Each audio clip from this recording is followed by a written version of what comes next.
കേരളത്തിലെ പ്രശസ്തമായ ക്ഷേത്രങ്ങളിൽ മുൻനിരയിൽ അറിയപ്പെടുന്ന തലസ്ഥാന നഗരിയിലെ മഹാദേവ ക്ഷേത്രമാണ് തിരുവിതാംകൂർ ദേവസ്വം ബോർഡിൻ്റെ കീഴിലുള്ള ശ്രീകണ്ഠേശ്വരം മഹാദേവ ക്ഷേത്രം.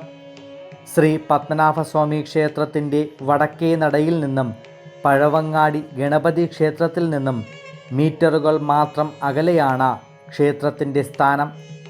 വഞ്ചിയൂർ കോടതി സമുച്ചയവും വളരെ അടുത്തായി സ്ഥിതി ചെയ്യുന്നു. പരശുരാമനാൽ പ്രതിഷ്ഠിക്കപ്പെട്ടു എന്ന ഐതിഹ്യ പെരുമയുള്ള ക്ഷേത്രം തിരുവനന്തപുരം നഗരത്തിൽ കിഴക്കേക്കോട്ടയ്ക്കും പടിഞ്ഞാറേക്കോട്ടയ്ക്കും സമീപത്തായി നിലകൊള്ളുന്നു. പുരാതന കേരളത്തിലെ 108 ശിവക്ഷേത്രങ്ങളിൽ ഒന്നാണിവിടം. അനന്തപുരിയിലെ പുകൾപെറ്റ ക്ഷേത്രങ്ങളിൽ പ്രധാനമാണ് ശ്രീകണ്ഠേശ്വരം ക്ഷേത്രം. 5-ാം നൂറ്റാണ്ടിന് മുമ്പ് തന്നെ ഈ ക്ഷേത്രമുണ്ടായിരുന്നുവെന്നാണ് വിശ്വാസം. 2 ശ്രീകണ്ഠേശ്വരം ക്ഷേത്രങ്ങളുണ്ടിവിടെ. പഴയ ശ്രീകണ്ഠേശ്വരവും പുതിയ ശ്രീകണ്ഠേശ്വരവും. പഴയ ശ്രീകണ്ഠേശ്വരം ക്ഷേത്രത്തിൽ സ്വയംഭൂ ശിവലിംഗമാണ് പ്രതിഷ്ഠ. പരശുരാമൻ പ്രതിഷ്ഠ നടത്തിയത് പഴയ ശ്രീകണ്ഠേശ്വരത്താണ്. ഏകദേശം 700 വർഷങ്ങൾക്ക് മുൻപ് പഴയ ശ്രീകണ്ഠേശ്വരം ക്ഷേത്രത്തിലെ കഴകക്കാരിയായ ഒരു സ്ത്രീ തൻ്റെ കലവും ചൂലും പുതിയ ശിവക്ഷേത്രമിരിക്കുന്ന സ്ഥലത്ത് പതിവായി വയ്ക്കുമായിരുന്നു. ഒരു ദിവസം രാവിലെ ജോലി ചെയ്യാനായി കലമെടുക്കാൻ ശ്രമിച്ചപ്പോൾ അത് അവർക്കെടുക്കാൻ കഴിഞ്ഞില്ല. വളരെ ശക്തി ഉപയോഗിച്ച് കലം പൊക്കാൻ ശ്രമിക്കുമ്പോൾ അതിൻ്റെ അടിയിലുണ്ടായിരുന്ന കല്ലിൽ ചോര പുരണ്ടിരിക്കുന്നതായി കണ്ടു. ആ കല്ലിന് ശിവലിംഗ രൂപമായിരുന്നു. സ്ത്രീകണ്ഠ ഈശ്വരനായതിനാൽ ശ്രീകണ്ഠേശ്വരം എന്ന പേര് വന്നുവെന്നാണ് വിശ്വാസം.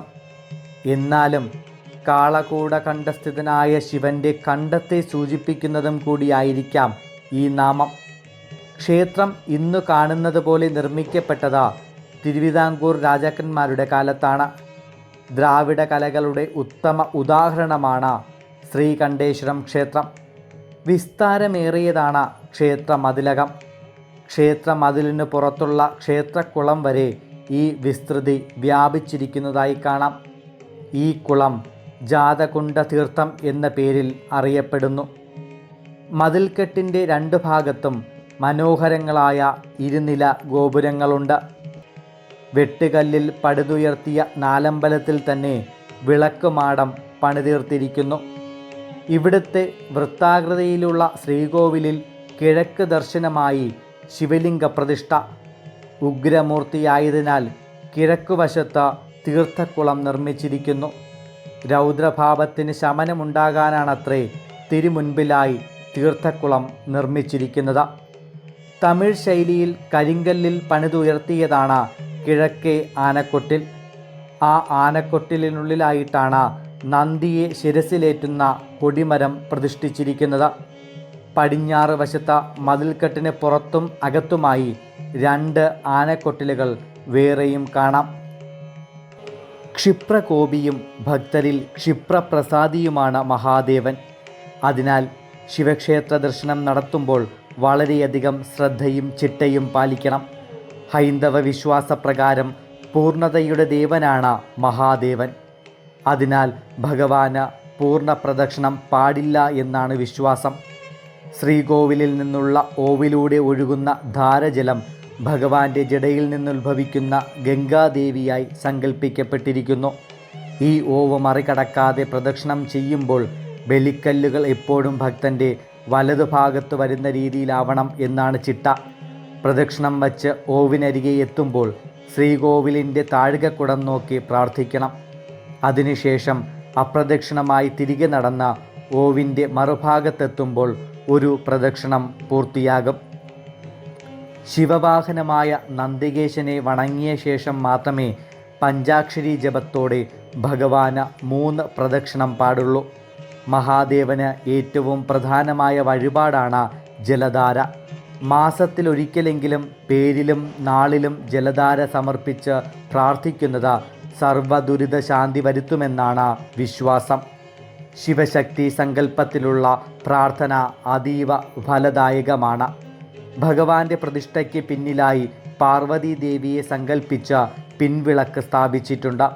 ഈ വിളക്കിന് പിന്നിലായി കണ്ണാടികൾ കൂട്ടിച്ചേർത്ത് പുഷ്പാകൃതിയിൽ പ്രഭ സ്ഥാപിച്ചിട്ടുണ്ടാകും. ഈ പ്രഭയിൽ പിൻവിളക്കിലെ നാളം അനേകം ജ്വാലകളായി പ്രതിഫലിക്കുന്നതായി നമുക്ക് കാണാൻ സാധിക്കും. ദർശനത്തിൻ്റെ പൂർണ്ണഫലം ലഭിക്കണമെങ്കിൽ പാർവതി ദേവിയെ സങ്കല്പിച്ച പിൻവിളക്കിൽ എണ്ണ കൂടി സമർപ്പിച്ച് പ്രാർത്ഥിക്കണം എന്നാണ് ചിട്ട. മൃത്യുഞ്ജയ മന്ത്രം, ശിവപഞ്ചാക്ഷര സ്തോത്രം എന്നിവ ജപിക്കുന്നതും ഇരട്ടി ഫലദായകമാണ്. ക്ഷേത്രത്തിൽ നിന്നിറങ്ങുന്നതിന് മുൻപായി ക്ഷമാപണ മന്ത്രം ചൊല്ലി നമസ്കരിക്കുക. തിങ്കളാഴ്ച ദിവസമാണ് ഭഗവാന് ഏറ്റവും കൂടുതൽ പ്രാധാന്യം നൽകുന്ന ദിവസം. എല്ലാ തിങ്കളാഴ്ചയും കുളിച്ച് ശുദ്ധിയായി മനസ്സും ശരീരവും വൃത്തിയാക്കി ശിവക്ഷേത്ര ദർശനം നടത്തുക. മൃത്യുഞ്ജയ മന്ത്രം കഴിയുന്നിടത്തോളം ഉരുവിടുക. ഇത് ശിവപ്രീതി വർദ്ധിപ്പിക്കാൻ കാരണമാകുന്നു. മഹാദേവന് ഏറ്റവും ഇഷ്ടമുള്ളതാണ് വിഭൂതി അഥവാ ഭസ്മം. ഭസ്മം ചാർത്തി ക്ഷേത്ര ദർശനം നടത്തുന്നതാണ് ഏറ്റവും ഉത്തമം. ഓം നമഃശിവായ എന്ന ക്ഷേത്ര ദർശന സമയത്ത് നിർത്താതെ ഉരുവിടുക. ഇത് ശിവപ്രീതി വർദ്ധിപ്പിക്കുമെന്നാണ് ആചാര്യമതം. ശിവനോടൊപ്പം ഗണേശനെയും ആരാധിക്കുക. ഒരിക്കലും ഭഗവാൻ ശിവനെ ഒറ്റയ്ക്ക് ആരാധിക്കരുത്. കൂവളത്തിലെ സമർപ്പണമാണ് ഭഗവാന് ഏറ്റവും ഇഷ്ടം. അതുകൊണ്ട് തന്നെ കൂവളമാല ചാർത്തുന്നത് ഇഷ്ടാഭിവൃദ്ധി ഉണ്ടാക്കുമെന്ന് വിശ്വസിക്കപ്പെടുന്നു. ശിവക്ഷേത്രത്തിൽ നിന്നും ലഭിക്കുന്ന പ്രസാദം അവിടെ തന്നെ വിതരണം ചെയ്യാൻ ശ്രമിക്കുക. ഇത് ഭഗവാന്റെ അനുഗ്രഹം കൂടുതൽ ലഭിക്കാൻ കാരണമാകുമെന്നും വിശ്വസിച്ചു പോരുന്നു.